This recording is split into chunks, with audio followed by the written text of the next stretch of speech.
সাকিব আল হাসান যেন আর কখনো লাল সবুজ জার্সি গায়ে দিতে না পারে সেজন্য বিসিবিকে আনুষ্ঠানিকভাবে নির্দেশনা দেবে ক্রীড়া মন্ত্রণালয়। চ্যানেল 24 কে নিশ্চিত করেছেন ক্রীড়া উপদেষ্টা আসিফ মাহমুদ। শেখ হাসিনার জন্মদিনে শুভেচ্ছা জানিয়ে পোস্ট দেয়া নিয়ে ভার্চুয়ালি কথার লড়াইয়ে জড়িয়েছেন দুজন। সাকিবও জানিয়েছেন কেন শেখ হাসিনার জন্মদিনের শুভেচ্ছা পোস্ট দিয়েছেন তিনি। আসিফ মাহমুদ সাকিব আল হাসানের ফেসবুক যুদ্ধ, যার শুরুটা রোববার রাতে সাকিবের এক পোস্টকে কেন্দ্র করে। সাবেক প্রধানমন্ত্রী শেখ হাসিনাকে জন্মদিনের শুভেচ্ছা জানান নাম্বার 75।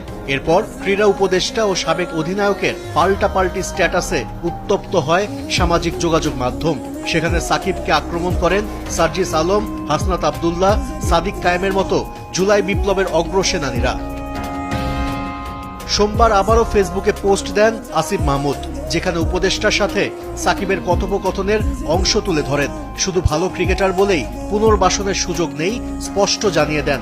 চ্যানেল 24-কে নিজের প্রতিক্রিয়া দিয়েছেন আসিফ মাহমুদ।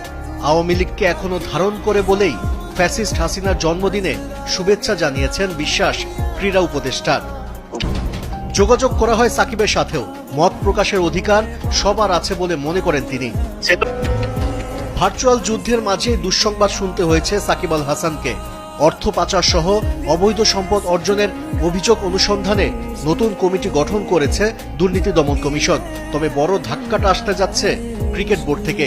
ক্রীড়া উপদেষ্টা নিশ্চিত করেছেন মন্ত্রণালয় থেকে বিসিবিকে আনুষ্ঠানিকভাবে জানানো হবে সাকিব যেন আর কখনো লাল সবুজ জার্সি গায়ে দিতে না পারে। তাহলে কি সত্যি আনুষ্ঠানিকভাবে শেষ হয়ে যাচ্ছে বাংলাদেশের ক্রিকেটে সাকিব অধ্যায়?